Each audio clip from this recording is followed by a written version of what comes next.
Alô, amigo do canal maior de todos os tempos. Eu sou Fernando Campos Ribeiro, sou membro da Sofis e também do podcast Amigos do Urbano. E hoje vamos falar sobre clássicos, sobre Santos e São Paulo na história. Os dois times se enfrentam na Vila Belmiro neste domingo, 18h30. Promessa de casa cheia, afinal os ingressos se esgotaram rapidamente e mais uma esperança para o torcedor santista de enfim ganhar, atingir 44 pontos, praticamente fugir da zona da degola e ter uma tranquilidade para que a reta final do campeonato seja um pouco menos tensa do que foi praticamente todas essas 33 rodadas até aqui, certo? Então vamos lá, o primeiro jogo entre Santos e São Paulo na história aconteceu no dia 11 de maio de 1930.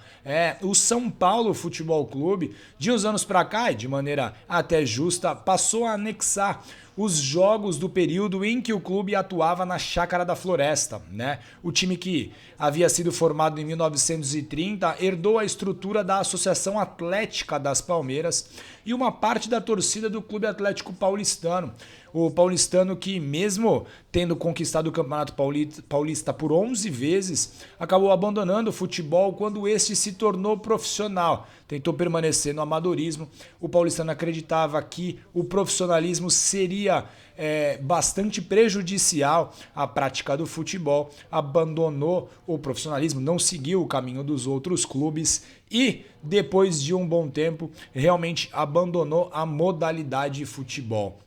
Ali no mês de fevereiro, né, de 1930 começava a nascer esse São Paulo Futebol Clube que a gente tem até os dias atuais. E entre os que estavam, né, nessa cúpula que praticamente formou o clube, estavam ex-jogadores do Santos, né? O Araquém Patusca e o Siriri estavam, né, e compunham as primeiras formações do time que participou inicialmente do torneio início, né?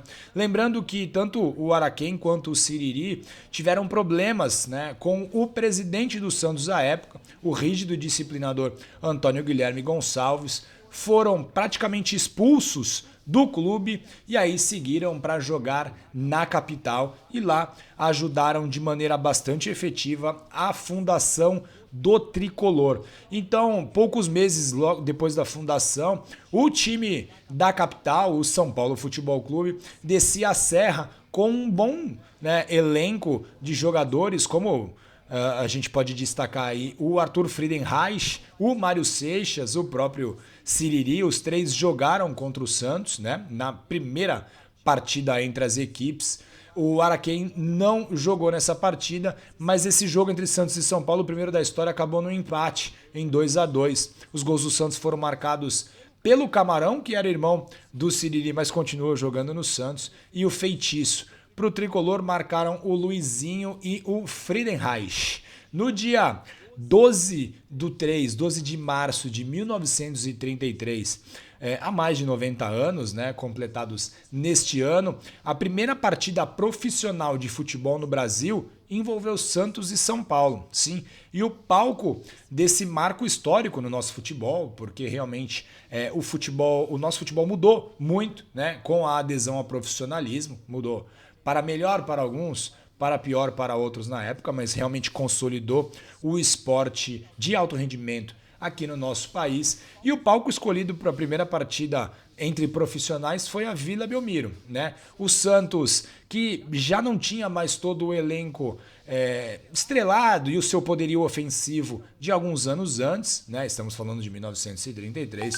O Santos acabou sendo derrotado pelo São Paulo por 5-1 e o Logu, né, foi o santista a marcar o primeiro gol do profissionalismo pelo clube, né? Apesar da derrota, a gente tem essa marca histórica com o Logu fazendo o primeiro gol profissional pelo Peixe, né? Mas a gente tem que lembrar que aquele time do São Paulo era um elenco muito forte, né? A gente tinha o El Tigre, né, o Friedenreich, o Araquém Patusca, que inclusive marcou 2 gols naquele jogo, a lei do ex, já grampeando o Santos logo no primeiro jogo como profissional, né? E o Valdemar de Brito, né, que marcou 2 gols, e o Valdemar de Brito, que apesar de nunca ter jogado no Santos, foi o responsável por trazer um jovem rapaz de Bauru ao clube em 1956. O nome desse jovem era apenas Edson Arantes do Nascimento. Enfim, segundo uma famosa lenda, foi nessa partida em 1933 que os torcedores do São Paulo, né, chamaram os torcedores santistas de peixeiros. E aí nasceu o Leão do Mar, porque a torcida do Santos, ao invés de se incomodar com o possível apelido pejorativo, por assim dizer, os torcedores santistas responderam que eram peixeiros com muito orgulho, e aí, depois de então, o peixe se tornou o mascote do clube. O primeiro encontro entre essas equipes pelo Campeonato Brasileiro aconteceu muito depois do campeonato se iniciar. O campeonato se inicia em 1959, mas o primeiro jogo entre Santos e São Paulo acontece em 1967, lá no Pacaembu, pelo Campeonato Brasileiro, que ainda tinha o nome de Torneio Roberto Gomes Pedrosa. O Babá abriu o marcador para o São Paulo aos 7 minutos. Aos 39, o Jurandir cometeu um pênalti em Toninho Guerreiro, mas o Pelé perdeu esse pênalti, sim, até os melhores erram. Na segunda etapa, o Pelé não desperdiçou outra penalidade aos 16 minutos e empatou a partida por 1-1. Né? Essa foi a primeira participação do São Paulo no Campeonato Brasileiro. O São Paulo nunca disputou a Taça Brasil, porque para jogar a Taça Brasil tinha que conquistar o Campeonato Paulista, e foi bem no período em que o São Paulo teve um grande jejum de títulos estaduais. E nessa primeira participação do São Paulo no Campeonato Brasileiro, em 1967, o São Paulo ficou com o 10º lugar da competição, né? Décimo de 15 participantes, e o Santos ficou na 6ª colocação. A primeira partida entre Santos e São Paulo na Vila Belmiro aconteceu muito tempo depois, 23 anos depois de que os dois times jogavam a competição, em 1990. Pela segunda rodada do Campeonato Brasileiro, o tricolor paulista veio à Vila Belmiro pela primeira vez em jogos do Campeonato Brasileiro e foi derrotado. O Santos marcou com César Sampaio já na reta final do jogo, né? E essa partida aconteceu logo no início do Campeonato Brasileiro, ali pelo fim de agosto. E em novembro, já na parte final de novembro, os dois times voltaram a se enfrentar na Vila Belmiro, mas pela fase quartas de final, né? Dessa vez o São Paulo se saiu melhor, venceu por 1-0 com um gol de Mário Tilico aos 41 minutos do primeiro tempo. O jogo de volta no Morumbi, o São Paulo tinha vantagem, o Santos acabou saindo na frente com o Paulinho aos 6 minutos, o que deu enorme esperança para o torcedor santista, mas o Eliel garantiu a classificação do São Paulo para as semifinais. Ao marcar aos 37 minutos da segunda etapa, São Paulo passou às semifinais, chegou até a final, foi derrotado na decisão contra o Corinthians, e o Santos, que fez uma boa campanha em 1990, acabou parando no seu rival na fase quartas de final. Bom, para dar o troco no tricolor, o torcedor santista teve que esperar 12 anos, né? Se o São Paulo eliminou o Santos nas quartas de final em 90, em 2002 foi a vez do Santos eliminar o São Paulo, né?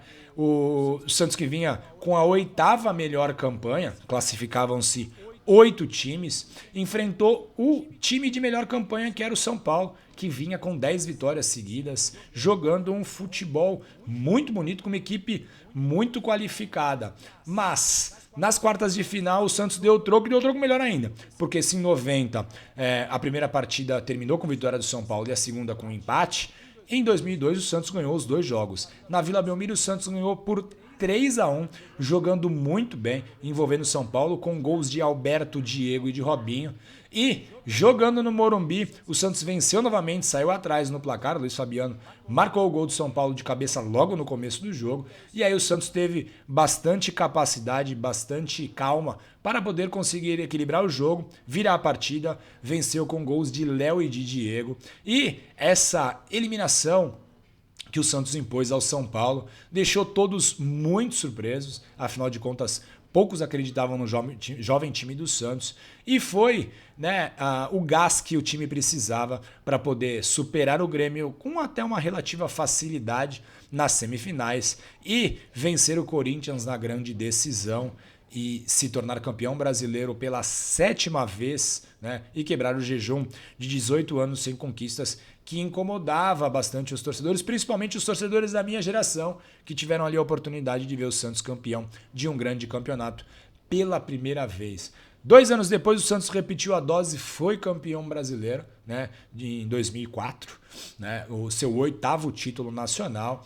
E na partida disputada na Vila Belmiro, o Santos venceu o São Paulo por 2-1 com um gol agônico de Ricardinho nos minutos finais da partida, numa cobrança de falta magistral que deixou o goleiro Rogério Ceni parcialmente ajoelhado, por assim dizer, e deu uma vitória importantíssima para o Santos, que lutou naquele campeonato cabeça a cabeça com o Atlético Paranaense e no final se tornou o campeão. Bom, o último encontro entre as equipes na Vila Belmiro pelo Campeonato Brasileiro teve vitória do Santos, placar esse que a gente espera se repetir neste domingo. Em 2022, o Santos venceu por 1-0 com um gol de Lucas Braga, numa assistência de Soteldo, que estava reestreando pelo Santos.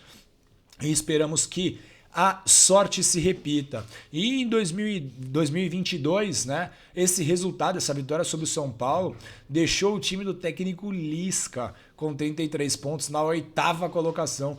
E naquela época o Santos mirava o G6. Já o São Paulo, com essa derrota em 2022, ficou apenas 6 pontos do Z4. Obviamente que nessa partida de 2022 o São Paulo jogou com um time alternativo, porque estava preocupado, né, com a Copa do Brasil, as semifinais contra o Flamengo. O São Paulo acabou eliminado, mas mesmo assim o Santos venceu o último jogo entre eles na Vila Belmiro e a gente espera que o placar se repita, certo? Uma boa sorte aos jogadores do Santos, que eles tenham uma partida melhor do que a partida contra o Goiás, mas que o resultado e a sorte esteja do nosso lado novamente. Boa sorte a todos os torcedores do Santos que vão lotar a Vila Belmiro e fazer uma festa muito bonita. Boa sorte também a todos os santistas que acompanharão essa partida das mais diversas maneiras, pela TV, pelo rádio, pela internet, grudado no celular, enfim, se reunindo em grupos ou assistindo sozinho naquele nervosismo solitário. Que todos nós tenhamos muita sorte, que o Santos vença novamente, espante de vez o famoso fantasma do rebaixamento e que voltemos a ser felizes. Afinal de contas, a permanência na Série A é fundamental, até para que em 2024 a gente consiga ter um Santos muito mais forte e com menos dor de cabeça para o torcedor, né? Certo? Um grande abraço a todos vocês e eu fico por aqui. Tchau, tchau. Olá, galera que acompanha o meu amigo Wesley Miranda com seu canal Maior de Todos os Tempos no YouTube. Esse ótimo canal que fala da história do Santos como nenhum outro. A gente pode falar aí com toda certeza. E hoje eu vim aqui, depois dessa aula, que eu tenho certeza que o meu amigo Fernando Campos trouxe relacionada à história Santos e São Paulo, os números dos jogos, né, do confronto. Dessa vez nós estamos inserindo o São Paulo da Floresta, ou seja, mais 4 anos de confronto aí entre Santos e São Paulo. E no geral são 321 jogos, com 107 vitórias do nosso peixe, 75 empates e 139 derrotas. Aumentou sim, porque quando era Santos e São Paulo da Floresta, foram 14 jogos com 8 vitórias e 6 empates do São Paulo. O Santos não conseguiu vencer até que se tornasse São Paulo que nós conhecemos hoje. São 456 gols por parte do Santos, 534 gols por parte do São Paulo. O artilheiro contra o São Paulo é o Pelé, sempre ele, com 30 gols. Depois vem o Coutinho com 14, o Pepe com 13 e o Toninho Guerreiro com 10. Em brasileiros, o São Paulo não disputou Taça Brasil, foi já no final do Roberto Gomes Pedrosa. Então, são 76 jogos, com 28 vitórias, 17 empates, 31 derrotas, 97 gols pró, 96 gols contra. Está bem empatado ali. O Santos, inclusive, está na frente do São Paulo em gols no brasileiro, apesar de ter 3 derrotas a menos. Os artilheiros é o Copete, saudade do Copelé, né? O Copete, o Diego, o menino Diego Ribas e o Pelé, como sempre, o Pelé também entre os artilheiros contra o São Paulo. Na Vila Belmiro foram 111 jogos envolvendo as duas agremiações e aí sim o Santos tem uma diferença para o São Paulo razoável. São 49 vitórias, que tal a 50ª vitória, Marcelo Fernandes? Resolveria todos os nossos problemas em relação à permanência na primeira divisão, com 28 empates e 34 derrotas, 185 gols a favor do Santos, 160 a favor do São Paulo, jogo de muitos gols. E os artilheiros são, na Vila é o Coutinho, o Wilson Nório, o pai da minha amiga Amanda Paolo, o pai da minha amiga Rosângela, o Pelé e o Pepe. Olha que trio, Coutinho com 6, Pelé e Pepe com 5. E além deles nós temos aí o Rodrigo, o Ricardo Oliveira, o Pasgol. Se eu falei Rodrigo, eu menti, viu? Ricardo Oliveira, o Pasgol, que são 5 gols em campeonatos brasileiros do São Paulo. Ricardo Oliveira aqui no trio de ferro tem 20 gols contra os 3 times. Nós infelizmente não temos hoje os jogos, né? Tive um probleminha no meio da semana, não deu tempo de fazer muita coisa. Mas do elenco atual nós temos aí o Lucas Lima em 2015, o Lucas Braga, grande Lucas Braga fez aniversário ontem, vida longa ao Lucas Braga. E o Marcos Leonardo, o Lucas Lima e o Lucas Braga com 1 gol, o Marcos Leonardo com 2, são aqueles do elenco que fizeram gols. No Tricolor do Morumbi, domingo, 6h30 da tarde, Santos e São Paulo, uma vitória seria de extrema importância para a permanência do Santos na Série A. Vamos torcer, meu amigo Wesley, um abraço, Deus abençoe, até a próxima.